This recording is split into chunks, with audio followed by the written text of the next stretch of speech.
Hello, and welcome to the Sleepy History Channel After Dark. Tonight we're drifting off into the history of ancient Egypt, Cleopatra's ruling, and its evolution through BC. Before we get started, if you're looking for ways to relax and fall asleep, naturally be sure to check out the link in the description below for some resources. Let's dive in. Long before the pyramids pierced the sky, before the first pharaoh placed a crown upon his head, there was the river. The Nile was everything. It was life itself, a thin, green ribbon of existence cutting through one of the most unforgiving deserts on earth. The ancient Egyptians did not simply live beside the Nile. They were born from it, shaped by it, and in many ways, they were defined entirely by their relationship to its rhythm. Every single year, without fail, the river flooded, and when it receded, it left behind a dark, rich layer of silt so fertile that crops seemed to leap from the ground almost without effort.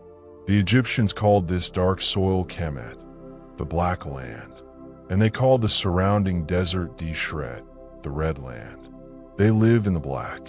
They fear the red, that boundary between life and death, between green and gold, between water and sand. That was the whole universe to them. Everything they built, everything they believed, everything they feared and worshipped grew from that line. And so, naturally, they worshipped the Nile itself. They called the god of the Nile's flood Hapi, not to be confused with the goddess of joy, though the name does carry that warmth. Hapi was depicted not as a lean, powerful warrior god, but as a round, full-bellied figure, blue or green-skinned, heavy with abundance, carrying lotus plants and fish. He was not a god of war or domination. He was a god of plenty, of generosity, of the earth feeding its children. Offerings were thrown into the river. Hymns were sung at the banks. And when the flood came on time, and it almost always did, the people exhaled. When it was late, or when it came too strong and swept away their villages, there was a terror that no military power could touch. Because what do you do when your god turns against you? This is where the story of Egypt truly begins. Not with armies, not with monuments, but with ordinary people standing at the edge of a river, looking up at the sky, wondering what they had done wrong. The earliest Egyptians we can speak of in any real detail begin to emerge around 3100 BC, when Upper and Lower Egypt were unified under a single ruler. Now, Upper Egypt was actually in the south, further up the river, and Lower Egypt was in the north, near the delta where the Nile fans out and meets the Mediterranean Sea. This can be confusing at first, but the Egyptians thought in terms of the river's flow, not a modern map. The man credited with uniting these two kingdoms is most commonly known as Narmer, though some historians also connect him with a legendary figure called Menes. Whether these were the same person or two different memories of the same event, scholars still debate. But what we have is the Narmer palette, a carved ceremonial stone slab discovered in 1898, which depicts a powerful king wearing both the white crown of Upper Egypt and the red crown of Lower Egypt. In one image, he is shown raising a mace above a defeated enemy. He is not just a king. He is making a statement about a new kind of power, centralized, absolute, and divinely ordained. From this moment, the age of the pharaohs truly begins. And what a strange and magnificent age it was. The word pharaoh itself did not originally mean king. It came from the Egyptian pharaoh, which meant great house, a reference to the palace itself. Over time, it became a way of referring to the king without speaking his name directly. There was deep power in names in ancient Egypt. Your name was your identity, your soul, your legacy. To erase someone's name was to erase them from existence, not just from history, but from eternity. This is why, when certain rulers fell out of favor, Their names were chiseled off of walls. Their statues were shattered. Their images were scraped away. It was not just political. It was spiritual assassination. You were being unmade. The pharaoh was not merely a ruler in the political sense. He was a god walking among men, or at the very least, the earthly representative of the gods, the bridge between the human world and the divine. The pharaoh was considered the living embodiment of Horus, the falcon-headed sky god, and when he died, he became Osiris, the god of the afterlife, ruler of the dead. This was not metaphor. The Egyptians believed this literally. Every morning when the pharaoh performed his rituals, when he was dressed, when he ate, when he conducted the business of the kingdom, the gods themselves were being served.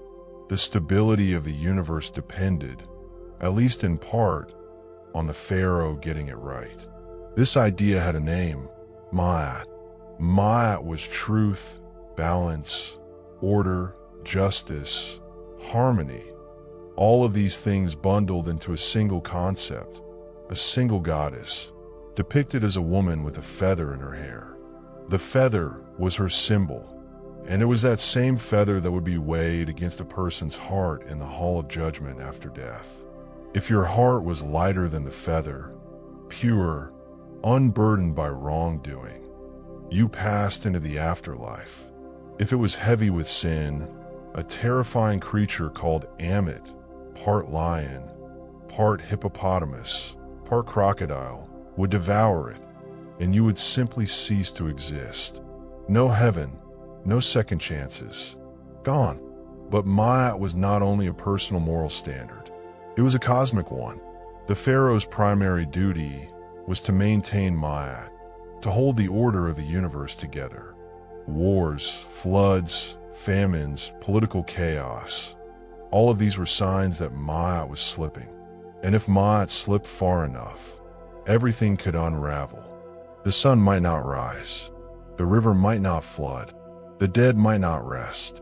This was the weight that every pharaoh carried from the moment he took the throne, and some of them carried it with astonishing grace.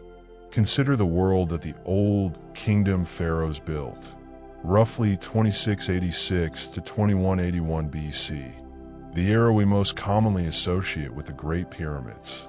The sheer ambition of this period is almost incomprehensible even now, standing thousands of years later with all our technology and engineering knowledge. The Great Pyramid of Giza, built for the pharaoh Khufu around 2560 BC, stood for nearly 4,000 years as the tallest man-made structure on Earth. For 1,000 years.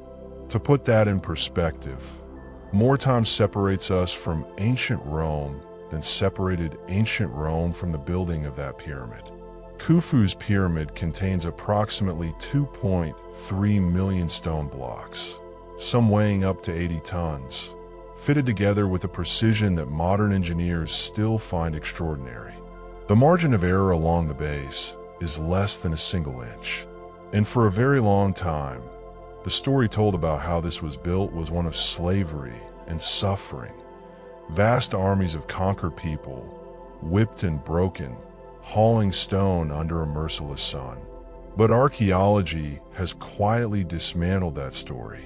In the 1990s, a workers' village was discovered near Giza, the actual settlement where the pyramid builders lived. And what the evidence showed was remarkable. These were not slaves. They were paid workers, organized into teams with names like Friends of Khufu or Drunkards of Menkaure. They received wages in the form of bread, beer, and meat. Their medical records, visible in their bones, show that when they were injured, they received care.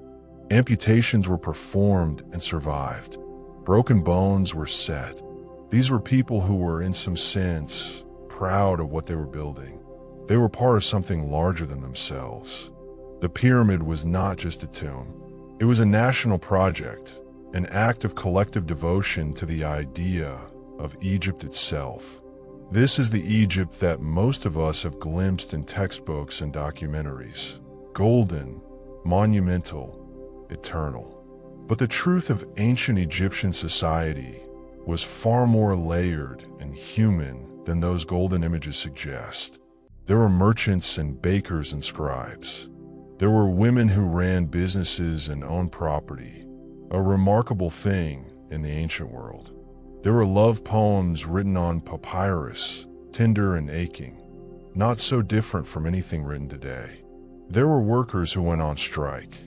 The very first recorded labor strike in human history took place in Egypt around 1170 BC, when workers building the royal tombs at a place called Deir el-Medina walked off the job because their grain rations had not been paid. They sat down outside the temple walls and refused to move, and eventually they were heard. This Egypt, the Egypt of ordinary people, of grievances and love and hunger and humor, is the one that tends to get lost in the shadow of the monuments. But it is every bit as real, every bit as human, and in many ways far more remarkable, because it tells us that the impulse to stand up and say this is not right is not a modern invention. It is as old as civilization itself. Egypt did not stay golden forever. No civilization does. And one of the most quietly devastating things about studying ancient Egypt is watching something so magnificent, so seemingly invincible, crack under the weight of its own complexity. The Old Kingdom, that age of pyramids and god-kings and absolute certainty, did not end with a bang. It ended with a whisper, a slow unraveling, a fraying of the edges that took decades to fully come apart. Around 2181 BC, the Old Kingdom collapsed. Historians call what followed the First Intermediate Period, which is a rather dry and clinical name for what was, in human terms, a time of profound suffering. The central government weakened. The pharaoh's authority, once absolute and divine and unquestionable, began to dissolve. Regional governors, men called nomarchs, who ruled individual provinces along the Nile, began to accumulate their own power, their own armies, their own wealth. Egypt, which had spent centuries being one thing, one people, one kingdom under one ruler, began to fracture. And then the climate turned against them. Evidence from ancient tree rings and sediment layers suggests that around this same period, a prolonged drought gripped northeastern Africa and the wider ancient world. The Nile floods, which were supposed to be the heartbeat of Egyptian life, became unreliable. Some years the flood was too weak to properly soak the fields. Some years it barely came at all. Crops failed. Grain stores ran dry. And when people are hungry, truly hungry, not uncomfortable, but starving, the social contracts that hold civilization together begin to strain. There are texts from this period, writings left behind by people who lived through it, and they are haunting in their frankness. One ancient document, known as the Admonitions of Epicure, describes a world turned upside down. A world where the poor have become rich and the rich have lost everything, where the dead go unburied, where children have turned against their parents, where the river runs red. Some have read that last detail as poetry, as metaphor for chaos. Others have wondered if it contains a memory of a real event. Algae blooms, perhaps, or the desperate mixing of soil into the water during a failed flood season. Whatever its origins, the image is striking. Even thousands of years later, you can feel the fear in those words. You can feel a civilization looking at itself and not recognizing what it sees. This is one of the most important and undertold truths about ancient Egypt. It was not a static, unchanging civilization locked in permanent golden light. It was a living society, dynamic, vulnerable, capable of crisis and renewal. It collapsed not once but multiple times, and each time, somehow, it found a way to pull itself back together.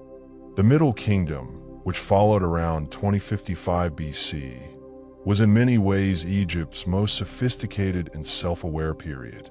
The literature that emerged from this era reveals a culture that had been through the fire and come out the other side with a deeper, more complex understanding of itself. The pharaohs of the Middle Kingdom did not project the same serene, untouchable confidence of their old kingdom predecessors. Their statues are different, the faces more careworn, the brows slightly furrowed, the eyes carrying a weight that the earlier colossal sculptures rarely show. These were men who seemed to understand that kingship was a burden, not just a privilege, that the gods did not simply hand you a stable world. You had to fight for it, every single day. One of the most fascinating figures of this era was a pharaoh named Amenemhati, who founded the 12th dynasty around 1991 BC and moved the capital of Egypt to a new city he built himself, further north, closer to the point where Upper and Lower Egypt met. He was a man of clearly sharp political intelligence. He co-ruled with his son toward the end of his reign, creating Egypt's first known co-regency, a system of shared power designed to make the transition between rulers smoother and more stable.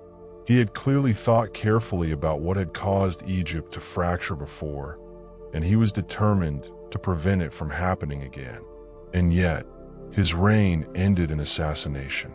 We know this because of a remarkable text that has survived called the Instructions of Amenemhat, which reads as a kind of posthumous letter from the dead pharaoh to his son, warning him about the treachery of those who serve you most closely. Whether the text was genuinely composed as a ghost speaking from the afterlife, or was a piece of political propaganda written after the fact, we cannot say for certain. But the message it carries is painfully human. A father warning a son that the world is not what it seems, that loyalty is fragile, that even in the innermost chamber of a palace, you are not entirely safe. Trust no brother, the text warns. Know no friend. It reads less like the wisdom of a god-king and more like the hard-won advice of a man who learned his lessons far too late. This is the Egypt that tends to slip through the cracks of popular history. Not the Egypt of spectacle and treasure, but the Egypt of political intrigue, of human ambition, of fathers and sons navigating a world that could turn hostile without warning. The Middle Kingdom also expanded Egypt's reach considerably. Trade networks stretched south into Nubia, east toward the Sinai and the Levant, and there are records of diplomatic contact with civilizations across the ancient Near East. Egypt was not an island. It was connected, trading gold and linen and papyrus for timber and copper and exotic goods that the Nile Valley could not produce on its own. The Egyptians had a word for foreigners, Amu for the Asiatic peoples to the northeast, Nehazi for the Nubians to the south, and their relationship with these neighbors was complex, shifting between trade and conquest, and sometimes genuine cultural exchange. It was through these connections that one of the most dramatic and disorienting events in Egyptian history eventually arrived.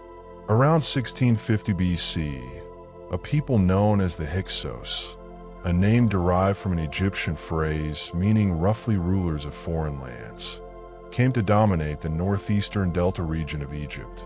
For generations, scholars described this as an invasion, a sudden violent conquest of an unprepared Egypt. But the picture that archaeology has gradually assembled is more nuanced than that.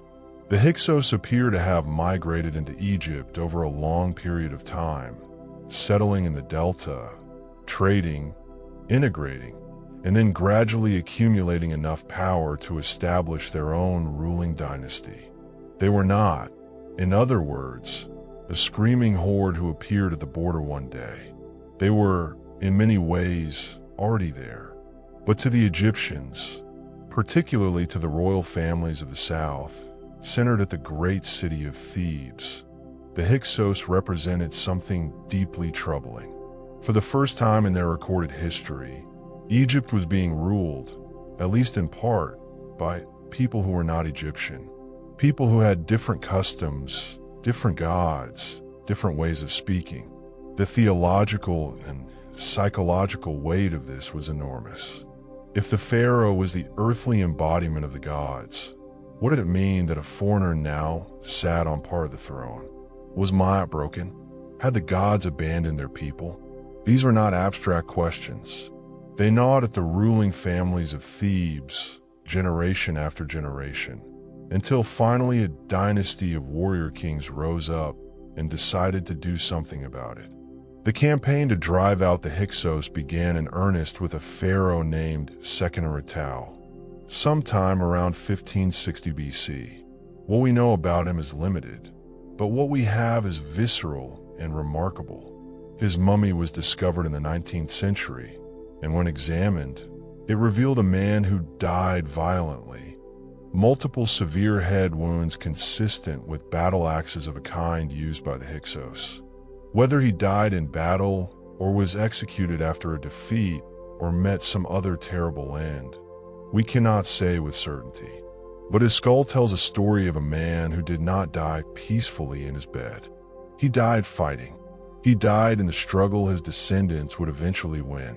It was his son, Ahmose, who finally drove the Hyksos from Egypt around 1550 BC, reuniting the country and founding what we now call the New Kingdom, the era that would produce some of the most famous names in all of Egyptian history. The era of Hatshepsut, of Thutmose III, of Akhenaten, of Ramesses the Great. The era in which Egypt would reach the absolute peak of its power and influence, projecting its presence across the ancient world in ways that are still felt, in some form, to this day. But before we move into that blazing era, it is worth pausing for a moment on something that the Hyksos left behind, because their occupation of Egypt, as disruptive and humiliating as it felt to the Egyptians, also brought gifts. The Hyksos introduced the horse-drawn chariot into Egypt, a military technology that the Egyptians would later adopt and use with devastating effectiveness. They brought new types of bronze weapons, stronger, sharper, more effective in battle than what the Egyptians had been using. They introduced new musical instruments, new agricultural techniques, new types of weaving looms. The people that the Egyptians eventually cast as villains in their own national story were also, quietly and undeniably, teachers. History rarely moves in straight lines. Enemies become teachers. Defeats become the seeds of future triumphs. The Egypt that emerged from the Hyksos period was harder, faster, more militarily sophisticated, and more outward-looking than the Egypt that had existed before.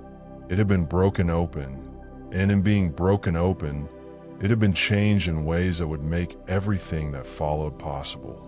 There is a moment in the story of ancient Egypt that stops almost everyone cold the first time they encounter it.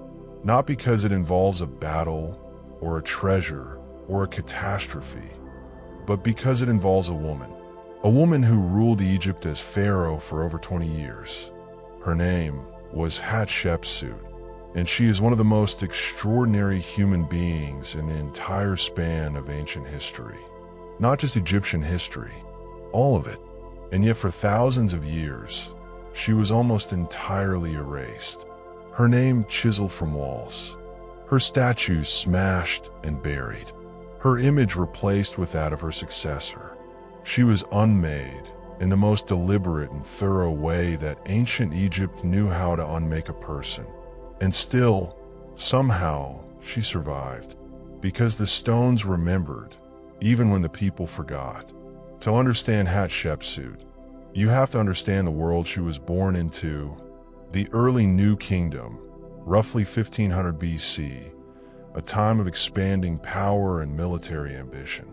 Egypt was riding the wave of its reunion, energized by the expulsion of the Hyksos, led by a dynasty of Theban kings who were proud, aggressive, and deeply devoted to their god Ammonius. It was a society that had very clear ideas about who was supposed to do what. Men went to war. Men ruled. The pharaoh was, by definition, a male office. The rituals, the regalia, the very language of kingship was masculine to its core. And then Hatshepsut stepped into it anyway. She had not planned to be pharaoh, at least not in the conventional sense. She was the daughter of the great military pharaoh Thutmose I, and she was married to her half-brother, Thutmose II, as was the custom in the Egyptian royal family, a practice designed to keep the bloodline concentrated and the divine power of kingship undiluted. When Thutmose II died, around 1479 BC, he left behind a young son by a secondary wife, a boy who would become Thutmose III. But the boy was too young to rule, and so Hatshepsut stepped in as regent, officially governing on his behalf until he was old enough to take the throne himself. That was the plan. What actually happened was something far more interesting. Within a few years of serving as regent, Hatshepsut did something that had only been done a handful of times in Egyptian history, and never quite like this. She declared herself pharaoh, not queen regent, not female ruler. Pharaoh. She took the full royal titles. She wore the double crown. She wore the ceremonial beard, that strange, braided, artificial chin piece that was part of the pharaonic regalia, more symbol than disguise, a visual language that said, "This person stands in the place of the gods."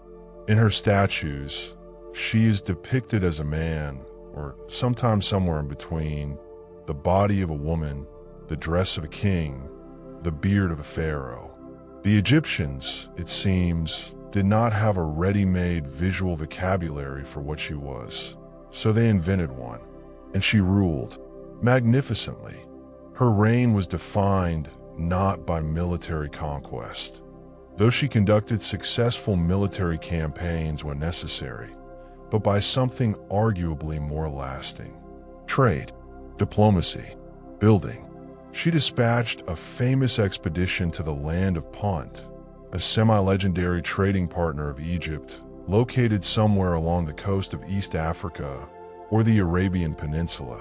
Scholars still debate the exact location. The expedition returned with living myrrh trees, which were transplanted into the gardens of her great temple at Deir el-Bahri. It returned with ebony and ivory and gold and exotic animals. The whole enterprise was recorded in vivid, almost joyful detail on the walls of that temple. Ships on the water, foreign peoples with their distinctive clothing and hairstyles, the stacking and loading of precious cargo. It reads less like a military campaign and more like an adventure, a reaching out toward the wider world with open hands. Her temple at Deir el-Bahri, built into the cliffs on the west bank of the Nile at Thebes, is considered one of the architectural masterpieces of the ancient world. It rises in 3 colonnaded terraces against the rock face, elegant and precise, less massive than the pyramids, but in many ways more refined, as though the person who designed it was interested not just in power but in beauty. Hatshepsut's chief advisor and architect, a man named Senenmut, is often credited with its design. And Senenmut himself is one of the more intriguing figures hovering at the edges of Hatshepsut's story. A man of non-royal birth who rose to extraordinary influence and intimacy with the pharaoh. Whether their relationship was purely professional or was something more personal has been debated for as long as historians have known his name. Ancient graffiti near Deir el-Bahri depicts what appears to be Senenmut in a compromising position, drawn by someone, perhaps a worker or a passing scribe, who had opinions about the nature of their closeness. Some things, it seems, do not change across millennia. What happened to Hatshepsut at the end of her reign is not entirely clear. She simply disappears from the records around 1458 BC, at which point Thutmose III, the stepson she had effectively sidelined for 20 years, takes over as sole ruler. He went on to become one of the greatest military pharaohs Egypt ever produced, leading 17 successful campaigns into the Levant and Nubia, and expanding Egypt's empire to its greatest territorial extent. He is sometimes called the Napoleon of ancient Egypt, though that comparison, if anything, undersells him. Napoleon's empire lasted 15 years, while Thutmose III's conquests held for generations. But sometime during the reign of Thutmose III, or possibly during the reign of his son after him, the erasure of Hatshepsut began. Her images were chiseled away. Her name was removed. Her statues were demolished and buried in a pit near her temple. For a long time, historians assumed this was an act of rage, a stepson's fury at the woman who had taken what was rightfully his. But the timing makes that explanation complicated.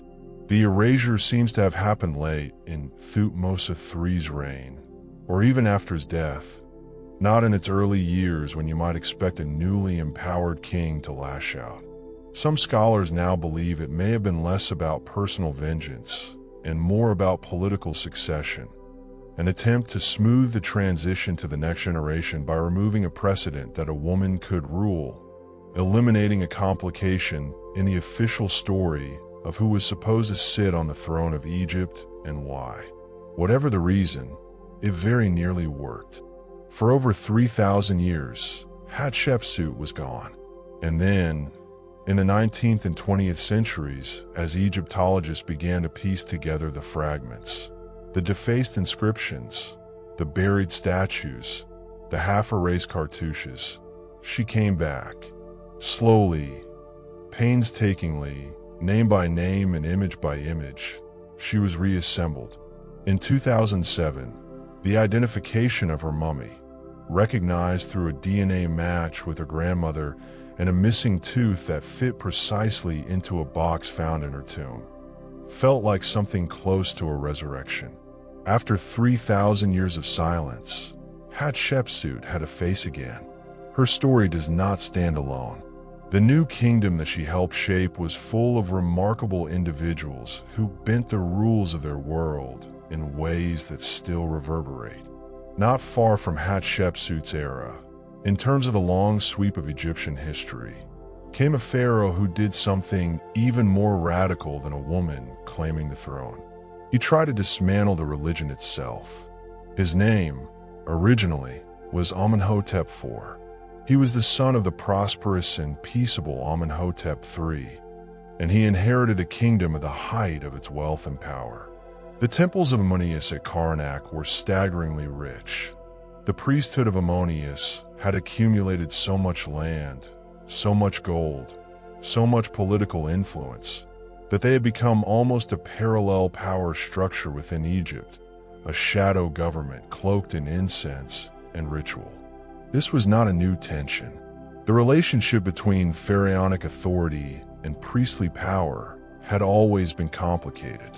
But Amenhotep IV decided to resolve that tension in the most dramatic way imaginable. He abolished the old gods entirely, or rather, he elevated one god, the Aten, represented as the disk of the sun, its rays ending in small human hands extended in blessing, to the position of sole deity. Not the primary god, the only god. He closed the temples of Ammonius. He had Ammonius' name chiseled from monuments across Egypt, a spiritual erasure that deliberately echoed the erasure of condemned individuals. He moved the capital of Egypt to a completely new city, built from nothing in the desert, which he called Akhenaten, the horizon of the Aten. Today we call its ruins Amarna. And he changed his own name from Amenhotep, which honored Ammonius, to Akhenaten, which meant something like effective spirit of the Aten. This moment, roughly 1346 BC, is sometimes called the Amarna period, and it represents one of the most startling ruptures in the entire history of ancient civilization. Egypt had been polytheistic for as long as it had been Egypt. The gods were woven into everything, into medicine, into agriculture, into the calendar, into the daily rituals of every household and every village along the Nile. To strip all of that away and replace it with a single abstract solar deity, a god with no mythology, no stories, no human form, just a disk and rays of light, was an act of such radical strangeness that even now, thousands of years later, it is difficult to fully grasp what it must have felt like to live through it. What motivated Akhenaten is still debated. Was it a genuine spiritual vision, a personal, perhaps mystical encounter with the divine that convinced him that all the other gods were false?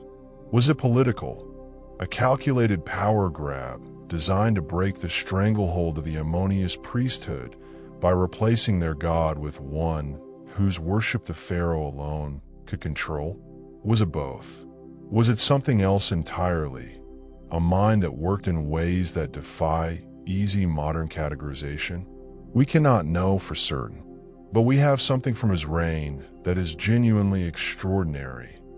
A hymn to the Aten, sometimes attributed to Akhenaten himself, which describes the sun rising over the world and filling it with warmth and beauty, all living creatures lifting their heads in joy. It is a poem of real tenderness, of almost childlike wonder at the light. Scholars have noted striking similarities between this hymn and the 104th Psalm of the Hebrew Bible, written centuries later, and the parallel has never been entirely explained. The world that Akhenaten built did not outlast him. It rarely works that way with revolutions built around a single personality.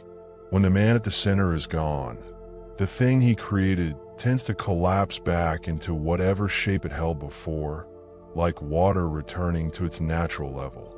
And the Amarna period was, in the end, exactly that kind of revolution, dazzling, disorienting, and ultimately temporary.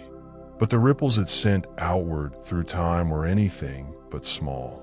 When Akhenaten died, around 1336 BC, Egypt was in a state of profound disarray.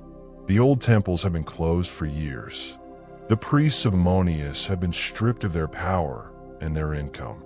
The diplomatic correspondence of the period, a remarkable collection of clay tablets discovered in the late 19th century at the site of Amarna, known as the Amarna Letters, reveals a kingdom that had been neglecting its foreign relationships, its vassal states in Canaan and Syria, sending increasingly desperate messages to the pharaoh, begging for military support against raiders and rival powers, receiving little or nothing in return. Akhenaten had been so consumed by his religious transformation that the machinery of empire had been quietly grinding down. Into this fragile, uncertain moment stepped one of the most famous names in all of human history, Tutankhamun. He was a boy. That is the first thing to understand about him. When he took the throne, sometime around 1332 BC, he was approximately 8 or 9 years old. His relationship to Akhenaten is still debated. He was likely his son, or possibly his younger brother, though the DNA evidence from his mummy and those around him suggests a close family connection to the Amarna royal line. He was born with the name Akhenaten, living image of the Aten, but that name was changed early in his reign to Tutankhamun, living image of Ammonius. That single name change tells you almost everything you need to know about the political moment he had been placed into. The revolution was over. The old gods were coming back. This was not a decision the young boy made on his own. He was surrounded by powerful advisors, most notably a general named Horemheb and a courtier named Ai, who were the real architects of Egypt's restoration. The temples of Ammonius were reopened. The priests were reinstated. The capital was moved back to Thebes. The city of Akhenaten was abandoned to the desert winds, and the memory of Akhenaten and of the brief pharaohs who followed him was subjected to the same systematic erasure that Hatshepsut had endured. Their names were chiseled out, Their monuments were dismantled. They were referred to, when they were referred to at all, simply as the enemy or that criminal. Tutankhamun himself reigned for only about 10 years before dying at around 18 or 19 years of age. His death, like so much else about him, remained surrounded by mystery and debate. For decades, the most popular theory was murder. That I, who succeeded him on the throne, had arranged his death to seize power. More recent analysis of his mummy has suggested a more complicated picture. A young man with a club foot, several bone diseases, and a severe case of malaria, whose body had simply been fighting too many battles at once. He may have died from an infection following a broken leg. He may have been constitutionally fragile from birth, the product of generations of royal intermarriage. He may have simply been unlucky. What is certain is that he died young, was buried in a relatively small tomb in the Valley of the Kings, a tomb that may have originally been intended for someone else, and was largely forgotten. His name was erased along with those of the other Amarna pharaohs. He slipped beneath the surface of history so completely that by the time the ancient world itself had ended, almost no one remembered he had existed. And then, on the 26th of November, 1922, an English archaeologist named Howard Carter made a small hole in a plastered doorway deep in the Valley of the Kings and held a candle up to the darkness beyond. His colleague Lord Carnarvon, standing behind him, asked if he could see anything. Carter's reply has become one of the most famous sentences in the history of exploration. "Yes," he said, "wonderful things." What Carter had found, after years of searching and one last season of excavation that he had nearly abandoned, was the only ancient Egyptian royal tomb ever discovered largely intact, untouched by the grave robbers who had systematically emptied almost every other tomb in the Valley of the Kings across thousands of years. Inside were over 5,000 objects: furniture, clothing, weapons, chariots, jewelry, statues, oils, foods, games. A golden throne, a solid gold innermost coffin, and at the center of it all, the mummy of a teenage boy who had been forgotten for 3,000 years, wearing a mask of gold that captured a face of extraordinary serenity. The discovery of Tutankhamun's tomb in 1922 did something that no scholarly paper or museum exhibition had ever quite managed to do. It made ancient Egypt viscerally, emotionally real to the entire modern world. Photographs of Carter and his team carefully lifting golden objects from the darkness appeared in newspapers everywhere. People who had never given a moment's thought to the ancient world suddenly felt connected to it, felt the strangeness and the wonder of time, the shock of holding something made by human hands 3,000 years ago and finding it still perfect, still beautiful, still somehow present. And almost immediately, the stories began. Lord Carnarvon died in Cairo less than 5 months after the tomb was opened. A mosquito bite became infected, and the infection, in an era before antibiotics, became fatal. And someone, somewhere, began to talk about a curse of the pharaohs, a supernatural punishment visited upon those who disturbed the royal dead. Newspapers ran with it eagerly. The story grew with each retelling. It was said that a cobra had killed Howard Carter's canary on the day the tomb was found. It was said that a warning inscription had been found on the tomb's entrance. It was said that one by one, the people involved in the discovery were dying under mysterious circumstances. Almost none of it was true. The supposed curse inscription does not exist. It was invented, or at best wildly embellished by the press. Howard Carter himself, the man who had done more than anyone to disturb Tutankhamun's rest, lived for another 16 years after the discovery and died peacefully at the age of 64. Statistical analyses of the death rates of everyone associated with the tomb's opening have consistently found nothing unusual. The people involved died at roughly the same rate as anyone else of their age and background in the 1920s. Lord Carnarvon's death was tragic and untimely, but he had been in poor health for years before he ever set foot in Egypt. The curse was a story, a beautiful, irresistible story that said something true about human psychology, even if it said nothing true about Egyptian tombs. We want the ancient world to push back. We want the dead to have power. We want the mystery to be real. And so we made the curse real, even though the evidence refused to cooperate.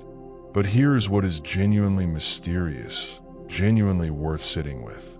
We still do not know, with complete certainty, who Tutankhamun's mother was. We do not know exactly how he died. We do not know why his tomb contained two small mummified fetuses, almost certainly his daughters, born too early, buried with him in his unplanned tomb. We do not know what he thought or felt or dreamed. This boy who was handed a broken kingdom at the age of 8 and asked to hold it together until the adults around him decided what to do next. We do not know if he was happy. We do not know if he understood what was happening around him, the vast political forces reshaping his country and his name, while he was still too young to fully grasp their significance. What we have is the gold, and the silence behind the gold, and the long, strange road that brought his face back into the light after 3,000 years of darkness. From the wreckage of the Amarna period, Egypt rebuilt itself with remarkable speed. The general Horemheb, who had been one of the powers behind Tutankhamun's throne, eventually took the throne himself. He was a practical, effective ruler, a soldier's ruler, who systematically dismantled every remaining trace of the Amarna heresy and set Egypt back on what he considered its proper course. He left no heir, and so the throne passed to his own general and vizier, a man named Ramesses, who founded a new dynasty, the 19th, and set in motion a chain of events that would eventually produce the single most celebrated, most self-promoted, most relentlessly glorified ruler in all of Egyptian history. Ramesses II, known to later generations as Ramesses the Great. He was born around 1303 BC and became pharaoh in 1279 BC, and what followed was 66 years of reign. 66 years, making him one of the longest ruling monarchs in the history of the world. He built more monuments than any other pharaoh. He had his name carved onto more temples, more statues, more walls than any ruler before or since, and in some cases had his name carved over the names of earlier pharaohs, appropriating their monuments as his own. He fathered somewhere between 45 and 50 sons, and perhaps as many daughters by multiple wives and concubines. He lived to approximately 90 years of age, an almost incomprehensible lifespan for the ancient world, and outlived a dozen of his own sons. He fought one of the most famous battles in ancient history, the Battle of Kadesh, around 1274 BC, against the Hittite Empire in what is now modern Syria. The battle ended in something very close to a stalemate. Both sides suffered heavily. Neither achieved the decisive victory they had sought. And yet Ramesses returned to Egypt and plastered every available surface with accounts of his magnificent, overwhelming triumph at Kadesh, his courage, his divine protection, the way the gods themselves had intervened to save him when his troops had faltered. The propaganda was staggering, and it worked. For thousands of years, the story of Kadesh was the story Ramesses told about it. But the battle also produced something genuinely historic, the world's oldest known peace treaty, signed between Ramesses II and the Hittite king Hatshepsut III around 1259 BC. Both sides agreed to end hostilities, to return refugees, to support each other against common enemies. A copy of the treaty in cuneiform sits today in the Istanbul Archaeological Museum, and a copy of it, rendered in hieroglyphics, hangs on the wall of the United Nations headquarters in New York. Acknowledged as the earliest surviving example of international diplomacy, the first attempt by two great powers to formalize peace in writing and commit to honoring it. 3,250 years later, the world is still trying to get that right. Ramesses II lived so long that he became a legend in his own lifetime. That is both a remarkable thing and a complicated one. When a ruler reigns for 66 years, when his face is carved onto every temple from the Nile Delta to the deep south of Nubia, when his name becomes synonymous with Egypt itself, something strange begins to happen. The man disappears inside the monument. The human being gets swallowed by the symbol, and what is left is something closer to myth than memory. A colossal figure, literally colossal, sitting in stone at the entrance to temples, gazing out at eternity with that characteristic expression of serene, absolute self-assurance. The English poet Percy Bysshe Shelley captured something essential about this in his 1818 poem Ozymandias. Ozymandias being the Greek rendering of one of Ramesses' royal titles. The poem describes a traveler finding a shattered statue in the desert, its inscription boasting of the greatness of the king who built it, while all around it stretches nothing but empty sand. Look on my works, ye mighty, and despair. It is one of the most elegant meditations on the vanity of power ever written, and it was inspired, at least in part, by the very real colossal statues of Ramesses that were beginning to arrive in European museums in Shelley's time. Massive, magnificent, and already ancient beyond comprehension. But Ramesses was a human being before he was a symbol, and the human being is more interesting than the symbol, as is almost always the case. His mummy was discovered in 1881, part of a remarkable cache of royal mummies that priests had hidden in a secret tomb during a period of grave robbing, moving the bodies of Egypt's greatest pharaohs to protect them. When Ramesses II's mummy was examined, it revealed a man of considerable height for his era, with a strong jaw and a long, slightly hooked nose, a face that does, genuinely, carry the suggestion of formidable personality. His hair, still present on the mummy, was reddish, likely dyed with henna in old age, though some have speculated it may have been naturally red in youth, which would have been unusual and perhaps considered auspicious in Egyptian culture. He had severe dental problems, as most ancient Egyptians did, and arthritis in his hips and spine that must have made his final decades painful. And in 1974, his mummy was granted a passport by the Egyptian government for travel to Paris, where it needed conservation treatment. The passport listed his occupation as king deceased. He traveled, as Egyptian law required, with full military honors, met on the tarmac by French officials standing at attention. It is one of those details from history that sounds like it was invented for a novel, but is entirely true. 3,000 years after his death, Ramesses II was still being treated like a head of state. The Egypt he left behind when he finally died, around 1213 BC, was still powerful, still the dominant cultural and military force in the ancient Near East. But the cracks were beginning to show again. The later pharaohs of the 19th dynasty struggled to maintain the authority and cohesion that Ramesses had embodied almost single-handedly through the force of his extraordinary longevity. And the 20th dynasty that followed produced one more great military pharaoh, Ramesses III, before the whole edifice began, slowly and then rapidly, to crumble. Around 1200 BC, something happened across the entire ancient world that historians are still working to fully understand. It was a catastrophe so widespread, so devastating, that it effectively ended the Bronze Age, collapsing not just Egypt, but nearly every major civilization in the Eastern Mediterranean more or less simultaneously. The Hittite Empire, which had been Egypt's great rival for centuries, simply ceased to exist. The Mycenaean civilization of Greece collapsed. The great trading city of Ugarit on the Syrian coast was destroyed and never rebuilt. Cyprus was devastated. The palace economies of the Aegean fell silent.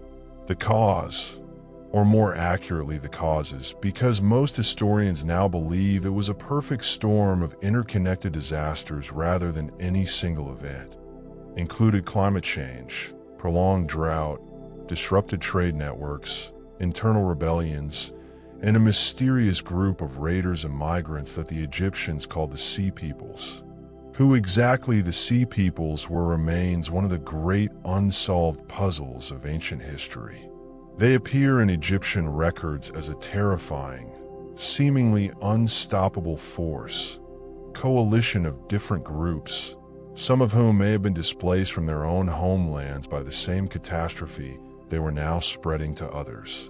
They attacked Egypt twice, once during the reign of Ramesses II's successor Merneptah, and once more dramatically during the reign of Ramesses III, around 1177 BC, by both sea and land simultaneously.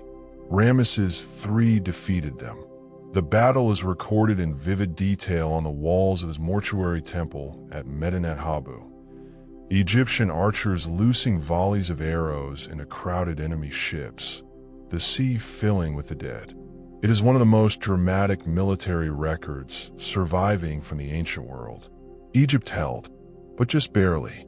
And the Egypt that held was not the Egypt that had existed before. It was diminished, exhausted, and increasingly unable to project the power and confidence that had defined it for so long. What followed was a long, slow twilight. The new kingdom ground to a halt around 1070 BC, and what came after, the Third Intermediate Period, was another era of fragmentation, of competing dynasties, of foreign rulers taking portions of the country, while native Egyptian kings held on in other parts. The Nubians, from the kingdom of Kush to the south, a civilization that had absorbed so much of Egyptian culture over the centuries that it had in many ways become more Egyptian than Egypt itself, swept north and established their own dynasty, the 25th, ruling all of Egypt from around 747 to 656 BC. These Nubian pharaohs were, in some ways, devoted to preserving classical Egyptian culture more passionately than many native Egyptian rulers had been. They revived old artistic styles, restored neglected temples, embraced the traditional religious forms with the fervor of people who had loved them from a distance for generations, and finally had the chance to tend them directly. And then came the Assyrians. The Assyrian Empire, centered in what is now northern Iraq, was the dominant military power of the ancient Near East in the 7th century BC. It was an empire built on organized, systematic brutality.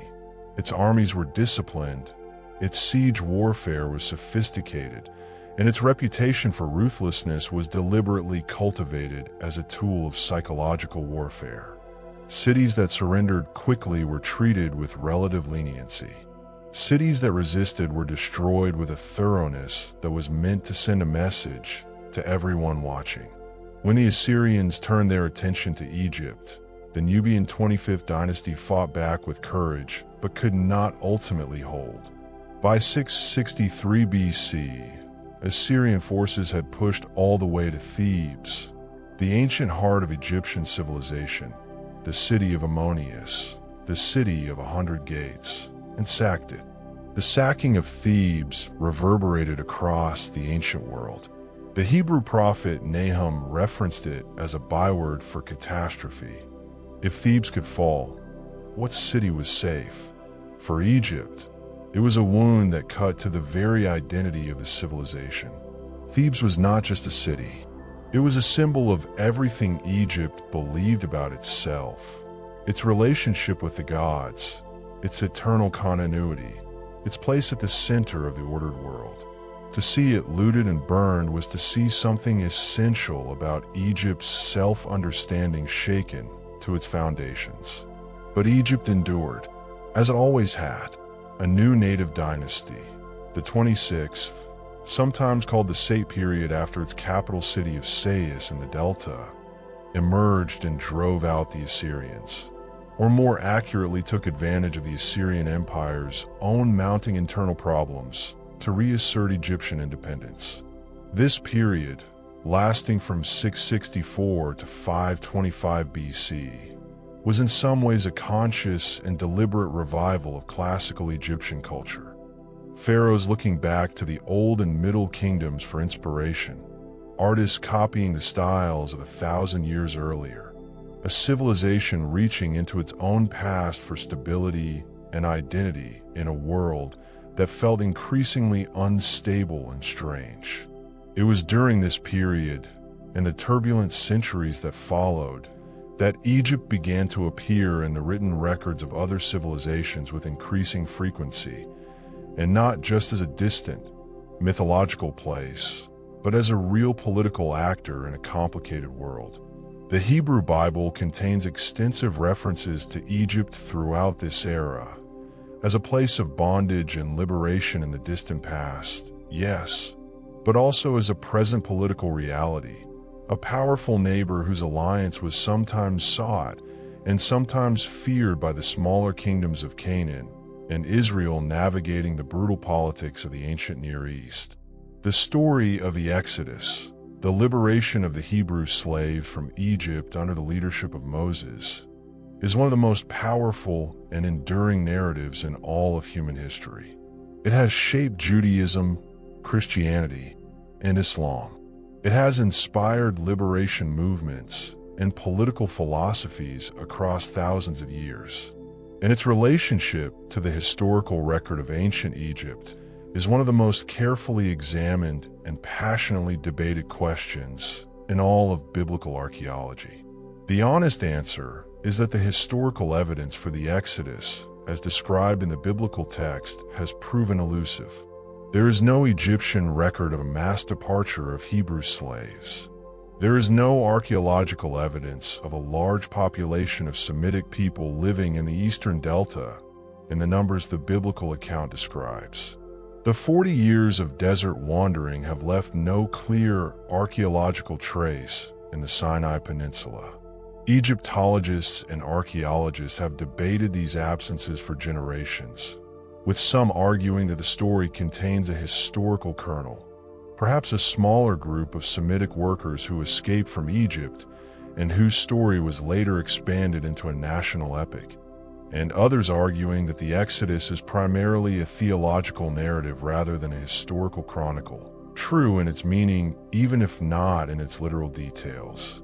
What is certain is that Semitic peoples had a long and complex presence in ancient Egypt, as traders, as migrants, as workers, as officials, and yes, at certain periods, as slaves. The Hyksos themselves were of Semitic origin. There are Egyptian records of Semitic laborers working on building projects. There are records of people fleeing Egypt into the Sinai and being pursued. The world in which a story like the Exodus could have taken root was real, even if the exact shape of the story resists simple historical confirmation. And it is here, standing at this threshold between the deep ancient world and the world that would eventually produce the Bible, that the story of Egypt begins to take on a different kind of weight. Because we are moving, slowly but unmistakably, toward the Egypt of the Ptolemies, the Egypt of Cleopatra, the Egypt that existed not in the remote, mythological past, but in the living memory of the world that Jesus of Nazareth was born into. That Egypt is just around the corner now, and it is stranger and richer and more human than almost anything that came before it. To understand the Egypt that existed in the centuries just before and during the life of Jesus, you have to first understand Alexander. Alexander the Great arrived in Egypt in 332 BC like something out of a dream, or, depending on your perspective, like something out of a nightmare. He was 24 years old. He had already conquered most of the known world, or was well on his way to doing so, having swept through Greece, Asia Minor, and the Levant with a speed and ferocity that left the ancient world struggling to find adequate words for what it was witnessing. The Persian Empire, which had controlled Egypt for over 2 centuries, a period the Egyptians had endured with considerable resentment, crumbled before him. And when Alexander marched into Egypt, something remarkable happened. The Egyptians welcomed him, not because they were naive, not because they did not understand conquest. They understood it better than almost anyone, having experienced it repeatedly across their long history. But the Persians had been deeply unpopular rulers. They had shown contempt for Egyptian religion, reportedly killing the sacred Apis bull, interfering with temple rituals, treating Egyptian culture as something barbaric and beneath them. Alexander did the opposite. He went immediately to Memphis, the ancient capital, and performed sacrifices to the Egyptian gods. He consulted the oracle of Ammonius at the remote desert oasis of Siwa, a journey of considerable difficulty and danger. And whatever the oracle told him there, he emerged from the encounter claiming to be the son of Ammonius, the rightful pharaoh of Egypt, the divine heir to a tradition stretching back 3,000 years. Whether Alexander genuinely believed this, or whether it was a calculated political performance of breathtaking sophistication, is a question that historians have debated ever since. Perhaps it was both.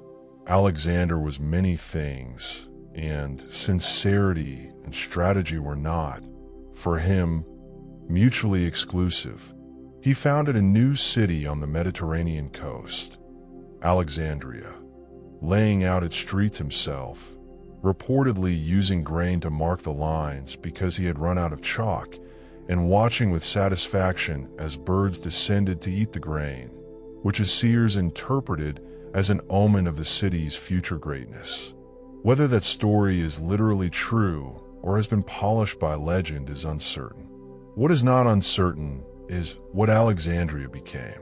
Alexander left Egypt almost immediately after founding his city, continuing his campaign eastward into Persia and beyond, all the way to the edges of India. He never returned. He died in Babylon in 323 BC at the age of 32, and his vast empire was divided among his generals, the men known as the Didachi, the successors. Egypt fell to a general named Ptolemy, who had been one of Alexander's closest companions and most trusted commanders. Ptolemy was shrewd, patient, and possessed of a quality rarer than military brilliance. He knew how to build something that would last. He also, in one of the more audacious acts of the ancient world, stole Alexander's body. Alexander's corpse was being transported back to Macedonia for burial when Ptolemy intercepted in Syria and brought it to Egypt instead. The body of Alexander was the most powerful political symbol in the post-conquest world. Whoever possessed it possessed a kind of legitimacy, a connection to the greatest conqueror who had ever lived. Ptolemy understood this with cold clarity. He eventually installed Alexander's body in a magnificent tomb in Alexandria, where it became a site of pilgrimage for centuries. Julius Caesar visited it. Augustus visited it, and reportedly accidentally broke off the nose of the golden sarcophagus. And then, sometime in late antiquity, the tomb and its contents vanished, one of the great unsolved mysteries of the ancient world. The location of Alexander's tomb has never been found. Ptolemy eventually declared himself pharaoh, Ptolemy I Soter, Soter meaning savior, and founded the dynasty that would rule Egypt for the next 3 centuries. The Ptolemaic dynasty, a Greek dynasty ruling an Egyptian kingdom. navigating the perpetual tension between those two identities with varying degrees of skill and success. The early Ptolemies were genuinely impressive rulers, politically astute, culturally ambitious, willing to engage with both their Greek heritage and their Egyptian obligations in ways that produced something genuinely new and genuinely remarkable. The great symbol of this ambition was the Library of Alexandria. The idea, and it was an idea of staggering boldness for its time, was to collect every book ever written. Not a selection, not a representative sample. Every book, every scroll, every text, in every language from every corner of the known world. Ships arriving in Alexandria's harbor were searched, and any scrolls found on board were confiscated, copied, and the copies returned to their owners while the originals were kept for the library. Agents were sent across the Mediterranean and beyond with instructions to acquire texts by any means available. The library at its height is estimated to have held somewhere between 40,000 and 700,000 scrolls. The estimates vary enormously because the ancient sources themselves vary enormously, and because we have no way of fully knowing what was there since almost none of it survived. Almost none of it survived. That loss, the loss of the Library of Alexandria, is one of the most mourned intellectual catastrophes in all of human history. What burned or was damaged or simply decayed across centuries of neglect and political upheaval, we can only guess at. Works of Greek philosophy and drama that we know existed only because other ancient writers quoted from them. Scientific treatises, mathematical works, historical accounts of civilizations that have left no other trace. Medical texts, poetry, the sum of what the ancient world had managed to think and write and know, gathered in one place, and then largely gone. The library was not destroyed in a single dramatic fire, as the popular story often has it. Its decline was more complicated, a combination of Julius Caesar accidentally burning part of it during his campaign in Alexandria in 48 BC, subsequent periods of neglect and underfunding, and the gradual shifting of political priorities as empires changed hands. But the image of the burning library has become one of history's most powerful symbols. The fragility of knowledge, the ease with which the accumulated wisdom of centuries can be reduced to ash when the people responsible for protecting it stop caring, or stop having the resources to care, or are simply overwhelmed by forces larger than themselves.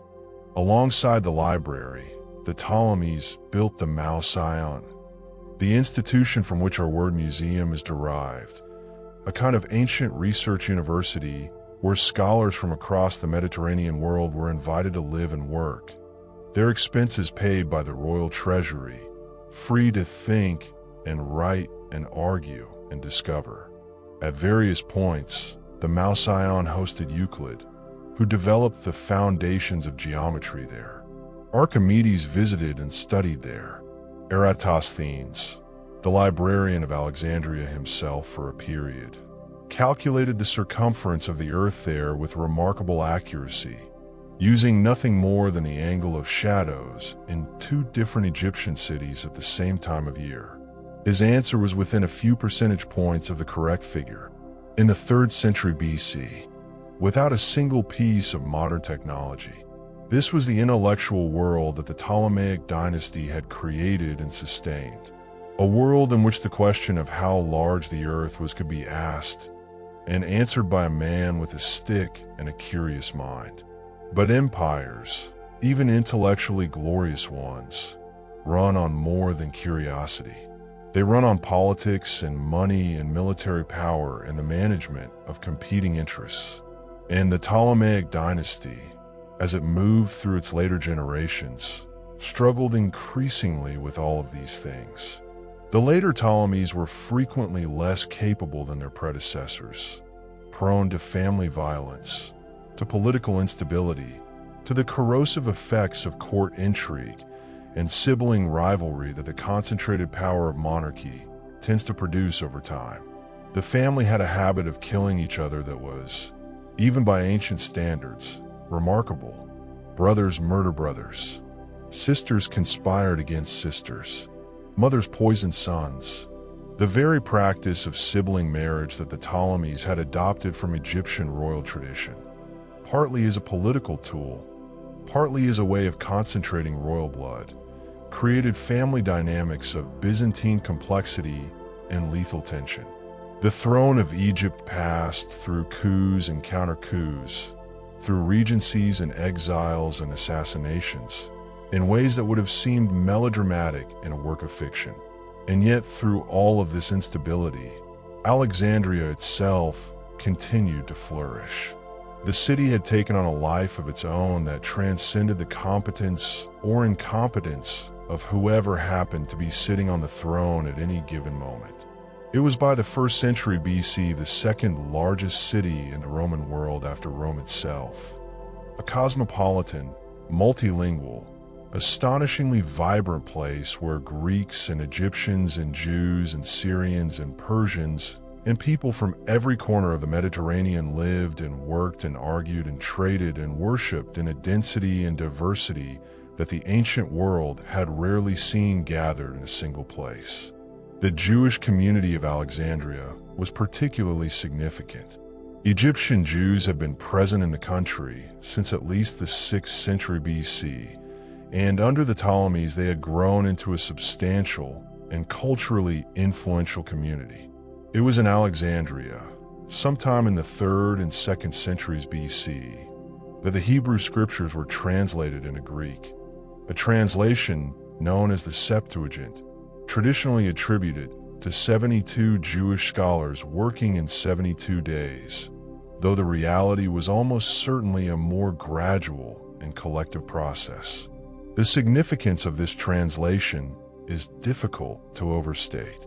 Greek was the common language of the educated world, the lingua franca of the Mediterranean in the way that English functions today. By translating their scriptures into Greek, the Jewish community of Alexandria made their texts accessible to the entire Hellenistic world. And it was primarily through the Septuagint, the Greek Old Testament, that the early Christian movement would encounter and transmit the Hebrew scriptures as it spread across the Roman Empire in the 1st century AD. Alexandria, in other words, was not just the intellectual capital of the Hellenistic world. It was one of the places where the foundations of Christianity were quietly being laid, long before anyone had heard the name Jesus of Nazareth. And waiting in the wings of all of this, of the fading Ptolemaic dynasty, of the rising power of Rome, of the swirling cosmopolitan energy of Alexandria, was a woman who would become the last pharaoh of Egypt and one of the most written about human beings in all of recorded history. She was not, despite everything you may have seen or read, primarily defined by her romantic relationships. She was, first and foremost, a politician of extraordinary intelligence and nerve. Her name was Cleopatra, Cleopatra 7, to give her the number that distinguishes her from the 6 Cleopatras who came before her in the Ptolemaic dynasty. Was born around 69 BC into a family that was, by that point, coming apart at the seams. Her father was Ptolemy XII, a ruler whose nickname among his own people was Elites, the flute player, which tells you something about the esteem in which he was held. He was not a strong king. He was a king who spent considerable energy and treasure paying the Romans to support his claim to the throne, at a time when Rome was the dominant power in the Mediterranean world and Egypt's independence existed largely at Rome's sufferance. He was twice driven out of Egypt by his own people, who resented both his weakness and the crippling taxes he imposed to fund his payments to Rome. He fled to Rome, lobbied desperately for support, and was eventually restored to his throne by Roman military force, a humiliation that left Egypt more dependent on Roman goodwill than ever before. This was the world Cleopatra grew up in. A world of precarious power, of constant threat, of a kingdom that had once been the greatest on earth, now navigating its survival one Roman favor at a time. And she watched it all with the attentive, analytical eyes of someone who understood from a very young age that intelligence was going to be her primary weapon, because the alternatives were running out.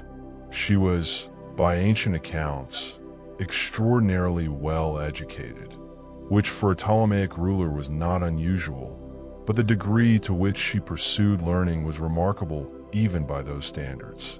She was reputedly the first ruler of the Ptolemaic dynasty to actually learn to speak Egyptian, the language of the people she ruled, the language that had been spoken along the Nile for 3,000 years, which her Greek predecessors had largely not bothered to acquire. She reportedly spoke 9 languages in total: Greek, Egyptian, Ethiopian, Aramaic, Hebrew, Arabic, the Parthian language, Latin, and the language of the Medes. Whether this is literally true or has been somewhat embellished by admiring ancient sources, the core of it, that she was a genuine polyglot who engaged with people in their own tongues rather than expecting everyone to come to her, is consistent across multiple ancient accounts and says something important about the kind of ruler she was and the kind of mind she possessed. When her father died in 51 BC, Cleopatra was 18 years old.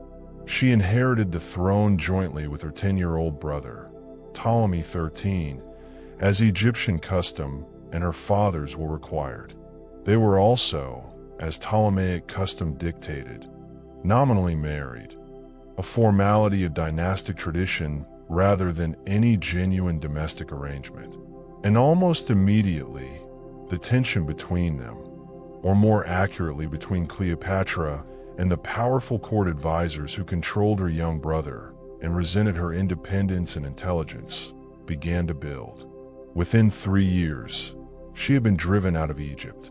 She regrouped in Syria, assembled a small army, and positioned herself at the eastern border of Egypt, preparing to fight her way back to her throne. It was at this precise moment, with Cleopatra camped on one side of the border and her brother's forces on the other, civil war seemingly inevitable, that the Roman general Julius Caesar sailed into Alexandria's harbor. Caesar was 52 years old. He was the most powerful man in the Roman world, fresh from his conquest of Gaul, in the middle of his own civil war against his rival Pompey. He had arrived in Egypt partly in pursuit of Pompey, who had fled there after his defeat at the Battle of Pharsalus, only to be presented, upon his arrival, with Pompey's severed head as a gift from Ptolemy XII's advisors, who had murdered the Roman general hoping to curry favor with Caesar. The gesture backfired. Caesar was reportedly furious and disgusted, not out of particular affection for Pompey, who had been his enemy, but because a Roman general deserved a Roman death, not to be killed by Egyptian courtiers trying to ingratiate themselves with whoever held power. Caesar was now in Alexandria, in the royal palace, with considerable military force at his disposal, and Cleopatra needed to get to him. The story that has come down through history is that she had herself smuggled into the palace rolled inside a carpet, or in some versions, a linen sack, and presented to Caesar as a gift, unrolling herself before him in the lamplight.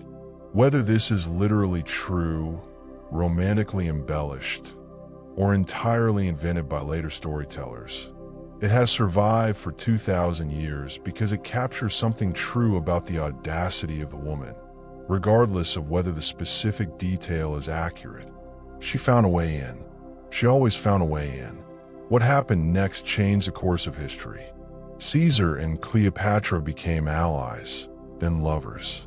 Caesar intervened militarily in the Egyptian civil war, supporting Cleopatra against her brother.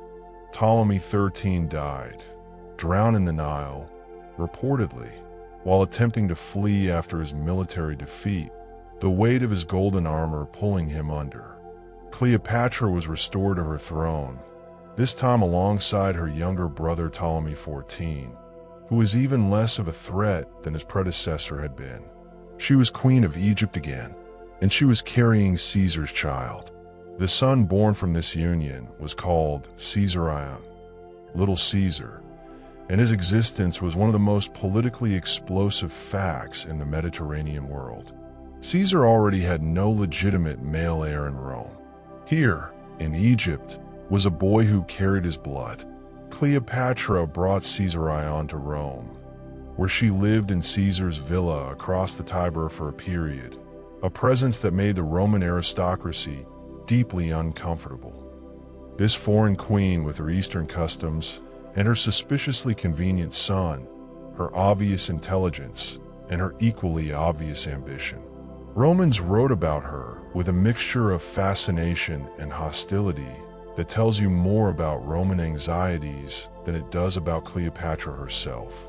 And then, on the 15th of March, 44 BC, the Ides of March, Julius Caesar was assassinated on the floor of the Roman Senate, stabbed 23 times by a group of senators who feared he intended to make himself king. Cleopatra was in Rome when it happened. She returned to Egypt almost immediately, taking Caesarion with her, reading the situation with the same clear-eyed pragmatism that had always defined her. Rome was about to tear itself apart again, and Egypt was no place to be caught in the middle of a Roman civil war without the protection of the man who had kept you safe. Back in Egypt, she consolidated her position with characteristic efficiency. Her brother Ptolemy XIV died, almost certainly poisoned, almost certainly on her orders, though the ancient sources are discreet about the specifics. Caesarion was made her co-ruler, giving her reign a legitimacy and continuity that the Ptolemaic tradition required. She managed Egypt's considerable resources with genuine skill. The country was prosperous, the harvests were good, the administration was functioning. Whatever chaos surrounded Egypt on its borders, inside its borders things worked. And then Rome came calling again. After Caesar's assassination, his power was eventually divided between two men, his adopted heir Octavian, who would later become the Emperor Augustus, and his loyal general Mark Antony, who took control of the eastern Mediterranean. In 41 BC, Antony summoned Cleopatra to meet him in the city of Tarsus in what is now southern Turkey, summoned her, as though she were a subordinate, as though she owed him an appearance. Her response to this summons is one of the most celebrated pieces of political theater in all of ancient history. She arrived on a golden barge. The ancient writer Plutarch, writing over a century later but drawing on earlier sources, describes the scene with a vividness that has never quite faded. The gilded stern, the purple sails, the silver oars moving to the music of flutes and pipes. Cleopatra herself reclining beneath a canopy of gold cloth dressed as Aphrodite, surrounded by boys dressed as Cupids fanning her, while the smell of burning perfumes drifted across the water to the crowded banks where the population of Tarsus had gathered to watch. Antony sat in the marketplace, waiting for her to come to him. She did not come. She invited him to dinner instead. He came. It was a masterclass in the deployment of spectacle as power. Cleopatra understood something that many rulers miss, that how you arrive matters as much as what you say when you get there, that the impression you create before you open your mouth shapes everything that follows. She had not arrived as a suppliant. She had not arrived as a subordinate summoned to explain herself. She had arrived as a goddess, as a queen, as the representative of 3,000 years of Egyptian civilization, and she had made a Roman general come to her table rather than the other way around. What followed was a partnership, political, military, and personal, that would last over a decade and ultimately destroy them both. Antony and Cleopatra together commanded enormous resources. Egypt's wealth, Antony's Roman legions, the loyalty of the Eastern Mediterranean client kingdoms. Together they had twins, and later a third child. Together they constructed a vision of a new kind of empire, centered not on Rome, but on Alexandria, blending East and West in ways that made the Roman establishment, and particularly Octavian, profoundly nervous. Octavian was a cold, calculating, supremely patient political operator, and he understood that Antony and Cleopatra together represented the greatest threat to his own ambitions. He waged a propaganda war against them with considerable skill, portraying Antony as a Roman who had gone native, seduced, and corrupted by an Eastern queen, abandoning Roman values for Eastern decadence. Cleopatra he portrayed as a dangerous foreign temptress, a witch queen who had bewitched a great Roman general and turned him against his own people and his own civilization. It was, in many ways, the first great propaganda campaign of the ancient world, and it worked. At the Battle of Actium in 31 BC, Octavian's forces defeated the combined fleet of Antony and Cleopatra off the western coast of Greece. The reasons for the defeat are still debated. Tactical failures, defections, possibly the effects of disease on Antony's forces in the weeks before the battle. But the outcome was decisive. Antony and Cleopatra fled back to Egypt, and Octavian followed. What happened in the months between Actium and the fall of Alexandria in 30 BC is a story of two people watching everything they had built dissolve around them, their allies defecting one by one, their options narrowing with each passing week. Antony died by his own hand, falling on his sword after receiving a false report that Cleopatra was already dead. Cleopatra survived him by a matter of days, long enough to meet with Octavian, to take his measure, to understand with her characteristic clarity that he intended to take her to Rome as a trophy in his triumph, to display her in chains before the Roman crowd that had been taught to fear and hate her. She was 39 years old. She had been queen of Egypt for 21 years. She had kept her country independent and prosperous against forces that had been grinding it toward absorption for generations. She had matched wits with the two most powerful men in the Roman world and come as close as anyone could have come to winning. She chose her own ending. The ancient sources say she died from the bite of an asp, a cobra, the sacred snake of Egyptian royalty, the uraeus that had decorated the crowns of pharaohs for 3,000 years. Whether the snake was real or whether she used some other poison, and the snake became the version of the story that felt most fitting, most Egyptian, most true to who she was, we cannot say for certain. What we can say is that Cleopatra VII, the last pharaoh of Egypt, died on her own terms. And with her, 3,000 years of Egyptian independence died too. Octavian, Augustus, made Egypt a province of Rome, not a client kingdom, not a semi-autonomous territory, but a province administered directly, its grain harvest feeding Rome, its wealth flowing north across the Mediterranean to fill Roman coffers. Egypt was no longer Egypt in the way it had been Egypt for 3 millennia. It was now something else, something Roman, something that would soon become something Christian, something that would later become something Islamic, always absorbing, always transforming, always surviving. But in the year 30 BC, standing at the end of Cleopatra's story, what you feel, if you let yourself feel it, is the closing of something immense. A door swinging shut on a world that had lasted longer than almost any human institution before or since.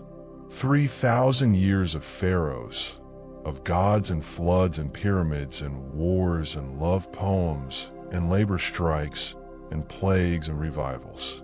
3,000 years of people standing at the edge of a river, looking up at the sky. And now it was over.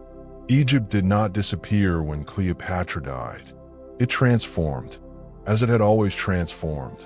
as it had been transforming quietly and continuously for 3,000 years, absorbing new rulers, new languages, new gods, new ideas, and somehow remaining, beneath all of that, recognizably itself. The Nile still flooded. The farmers still worked the black soil. The temple still stood.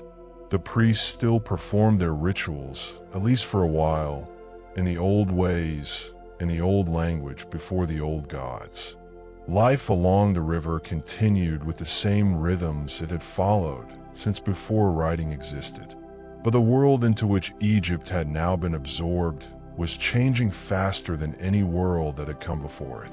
And at the center of that change, at the precise historical moment when Egypt became a Roman province, something was stirring in a small, dusty corner of that province's eastern neighbor that would eventually reach back into Egypt and transform it more completely than any pharaoh or conqueror ever had.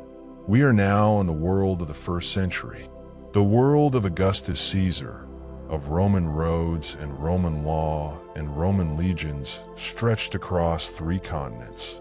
The world of the Pax Romana, the Roman peace, that long, enforced stillness that settled over the Mediterranean after the civil wars that had destroyed Antony and Cleopatra and made Octavian the undisputed master of the known world.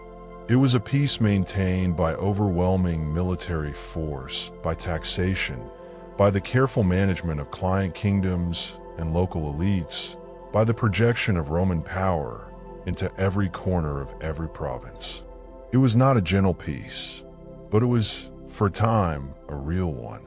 And it was into this world, specifically into the Roman province of Judea, in the eastern corner of the Mediterranean, that Jesus of Nazareth was born. The connection between Egypt and the story of Jesus begins almost immediately in the accounts that have come down to us through the Gospel of Matthew.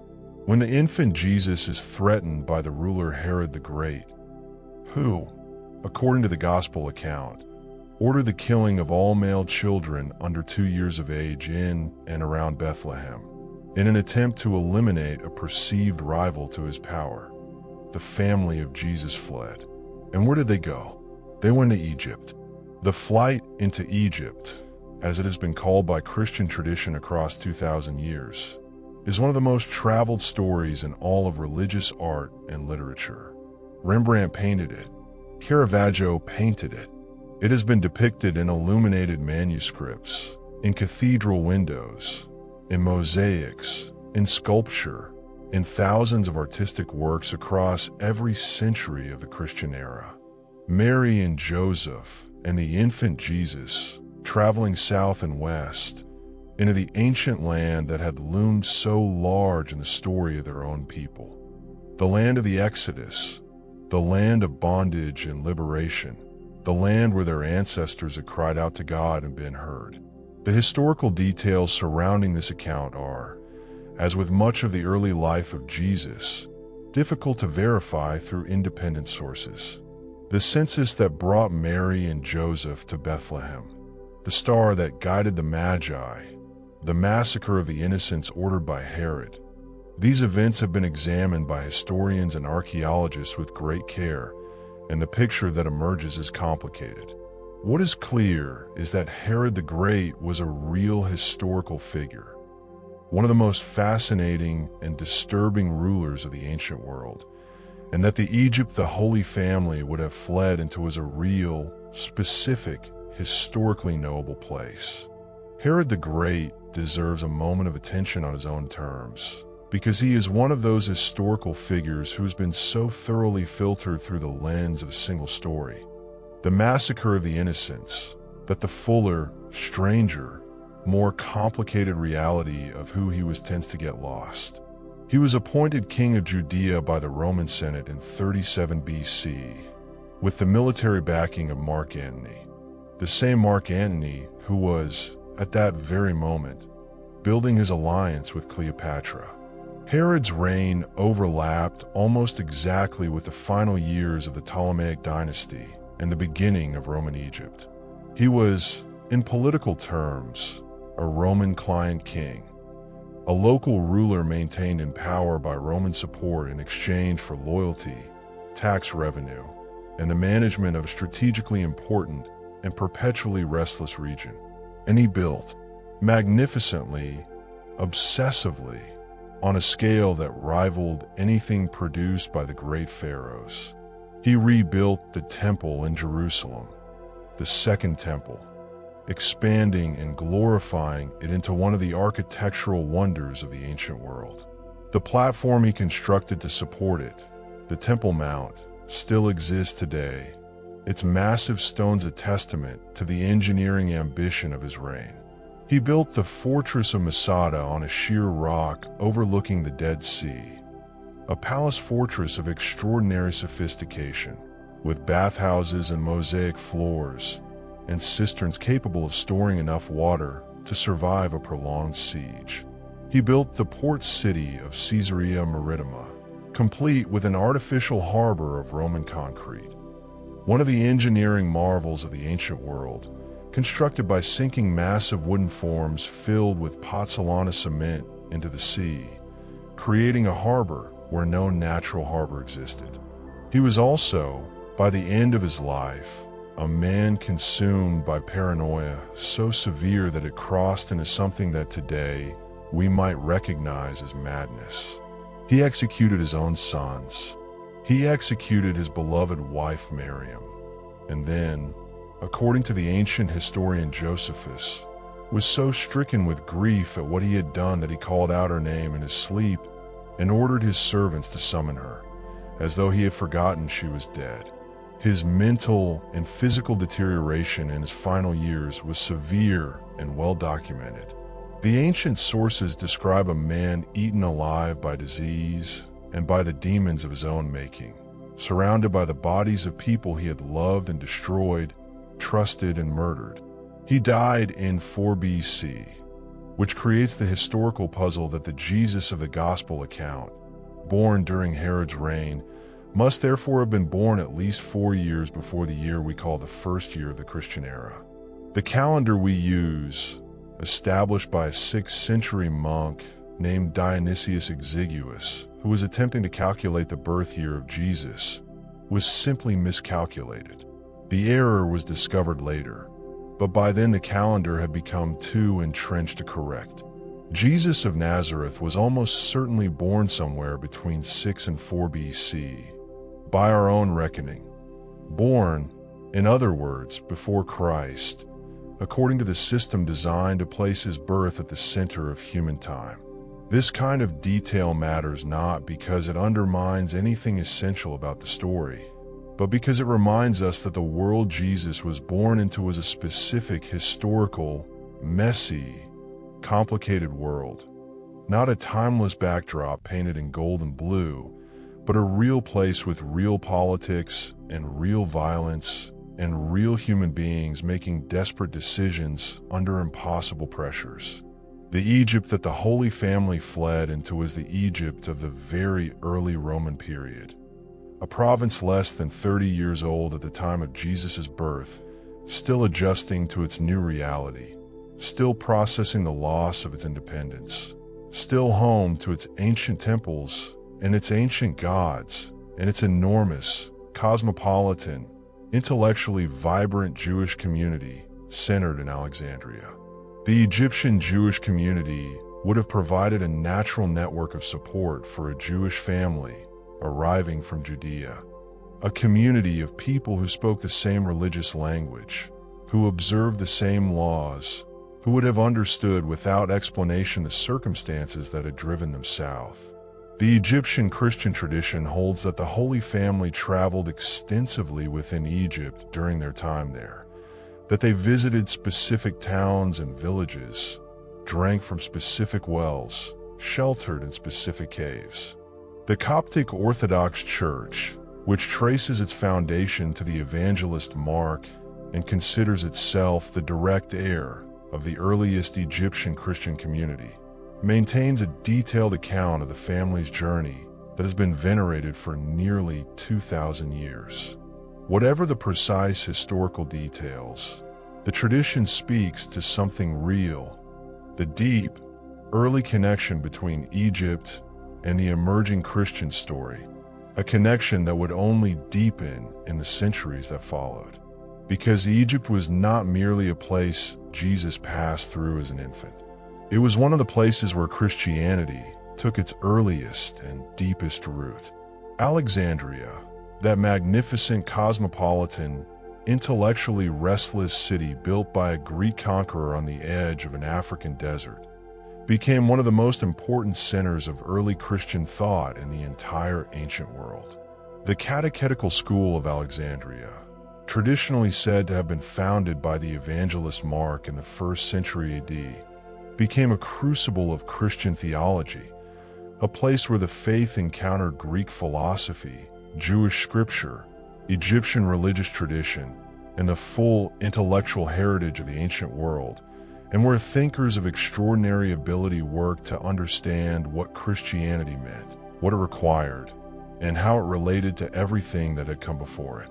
Origen of Alexandria, writing in the 3rd century AD, was one of the most prolific and influential Christian thinkers of the early church, producing an estimated 2,000 works of biblical commentary, theology, and philosophy.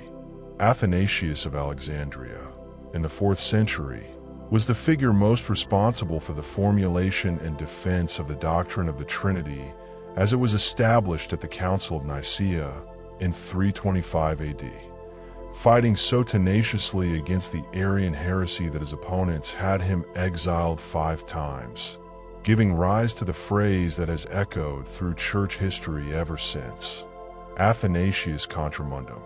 Athanasius against the world.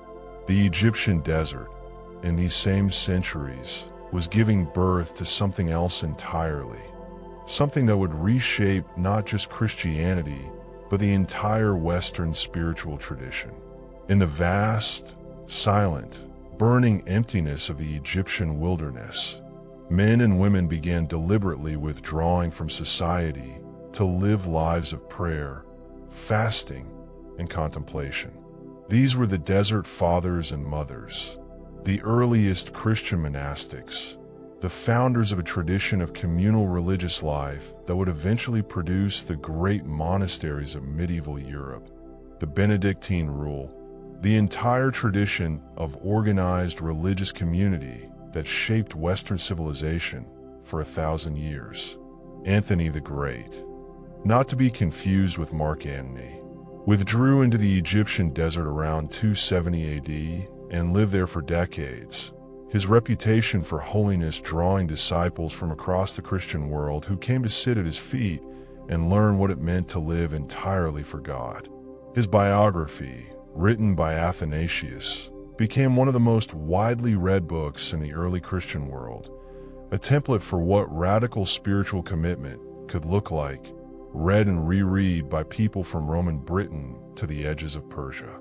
Egypt, in other words, was not a footnote to the Christian story. It was one of its central chapters, a place where the faith was tested and shaped and deepened, where some of the most important theological questions in Christian history were first seriously asked, and where a form of spiritual life was pioneered that is still being practiced in monasteries and convents and hermitages around the world to this very day. The ancient land of the Pharaohs had become something its builders could never have imagined. And yet there is something in it that feels, if you look closely enough, continuous with everything that came before. The Egyptian impulse toward the sacred, toward the profound, toward the life oriented around ultimate questions. That impulse did not die when the last hieroglyph was carved or when the last temple fire was extinguished. It found new forms. It put on new clothes. It spoke new languages. But it was still, in some deep and essential way, reaching for the same light. There is a question that sits quietly beneath everything we have explored so far.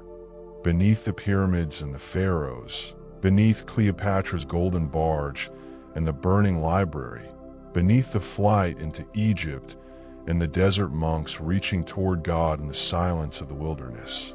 The question is this: what did ordinary people believe? Not the theologians, not the pharaohs, not the great thinkers of Alexandria working through the implications of Greek philosophy and Hebrew scripture in their lamplit studies. Not the priests performing their rituals in the inner sanctuaries of temples that ordinary people were never permitted to enter, but the farmer standing in his field at dawn, watching the sun rise over the Nile, the woman grinding grain in her courtyard, the fisherman mending his nets in the early morning quiet, the child watching her mother light a lamp in the darkness of a mud brick house and whisper something to the small clay figure on the household shrine. What did they believe? What did they fear? What did they hope for? What stories did they tell each other in the evenings? And what did those stories mean to them? This is the hardest question in all of ancient history, because ordinary people left so little behind. The written record that has survived from ancient Egypt is overwhelmingly a record of power, of pharaohs and priests and administrators and scribes, of the official version of things, the sanctioned story, the account that those in authority wanted preserved. The farmer and the fisherman and the woman grinding grain did not write their thoughts down. And even if they had, the thoughts of ordinary people are among the most fragile things in the world. The first to be lost, the last to be recovered. But archaeology has given us glimpses, and those glimpses are extraordinary. We have, for instance, the village of Deir el-Medina, that same settlement of workers who staged the world's first recorded labor strike, which we encountered in our very first segment. This village on the west bank of the Nile at Thebes housed the skilled artisans and workers who built and decorated the royal tombs in the Valley of the Kings across several centuries of the New Kingdom. Because these were literate workers, scribes and craftsmen who needed to read and write as part of their professional lives. They left behind an unusually rich documentary record of their daily existence. Letters, legal contracts, love poetry, lists of tools, records of absences from work with reasons given, complaints about neighbors, disputes over property, notes passed between family members. And what emerges from this material is a community of striking vividness and humanity. There were men who skipped work because they were hungover, and who said so in their absence records without apparent embarrassment. There were women who brought legal cases against their husbands and won. There were workers who moonlighted as tomb robbers at night, stealing from the very monuments they were paid to build and protect by day. And there are records of their trials, their confessions, the names of their accomplices. There were people who wrote letters to their dead relatives, asking for help with problems the living could not solve. A practice that tells you something profound about how the boundary between the living and the dead was understood in Egyptian culture. Not as a wall, but as a membrane, a permeable thing. The dead were still present, still concerned with the affairs of their families, still reachable if you knew the right way to reach them. This sense of the nearness of the dead was one of the most distinctive features of Egyptian religious life, and it ran through the culture at every level. From the most elaborate royal burial to the simplest village grave. The preparations for death that the wealthy undertook, the mummification, the elaborate tomb equipment, the magical texts, were not expressions of morbidity, but of hope. The Egyptian afterlife was not a shadowy, diminished underworld like the Greek Hades, where the dead wandered as pale echoes of themselves.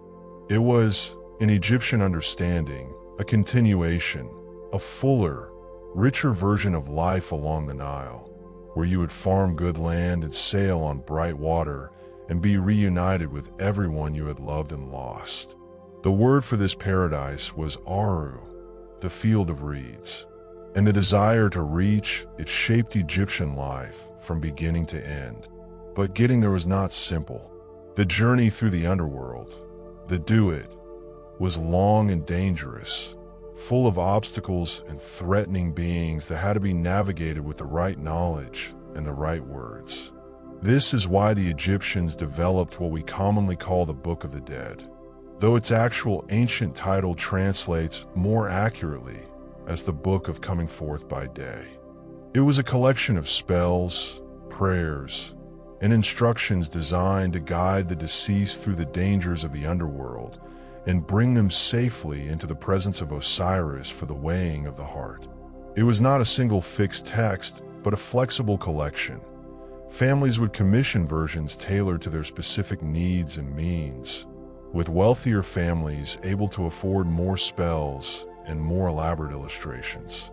The spells themselves are a remarkable window into the Egyptian moral imagination.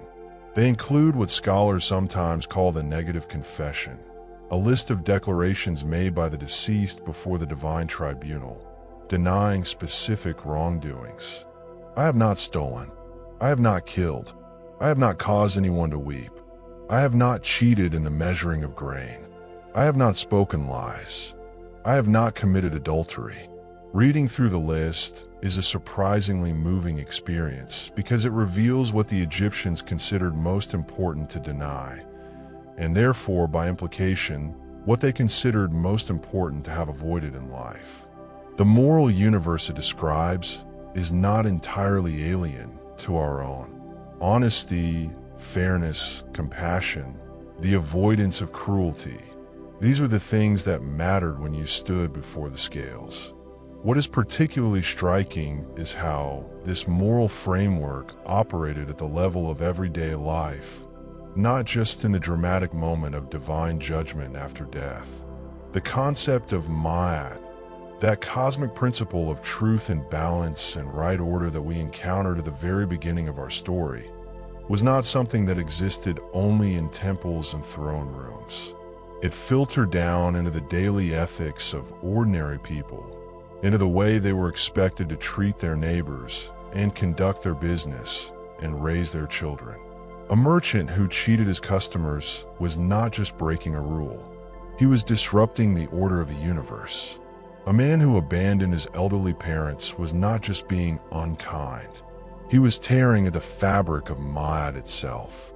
This is one of the reasons why ancient Egyptian society was, for much of its history, more stable and more coherent than almost any other civilization of comparable size and duration.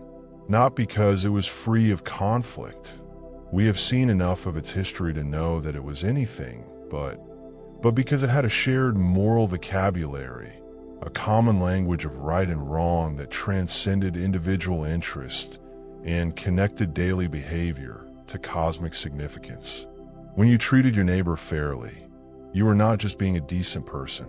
You were participating in the maintenance of universal order. The gods themselves were expressions of this order. And the Egyptian pantheon, that vast, complex, sometimes bewildering collection of deities with their animal heads and their overlapping functions and their shifting relationships to one another, was not the chaos it might appear to a modern observer.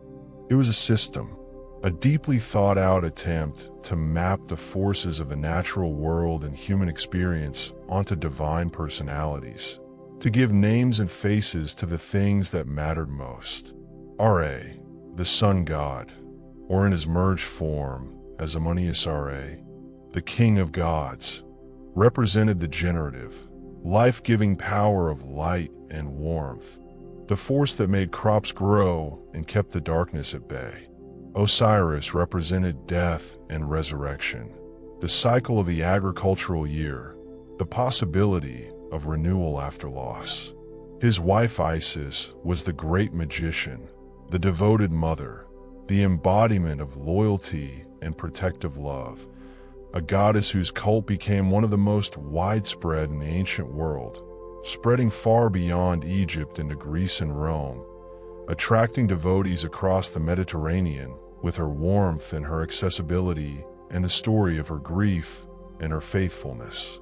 The story of Isis and Osiris is one of the oldest and most powerful narratives in human history. Osiris, king of Egypt, is killed by his jealous brother Set, who dismembers his body and scatters the pieces across the land.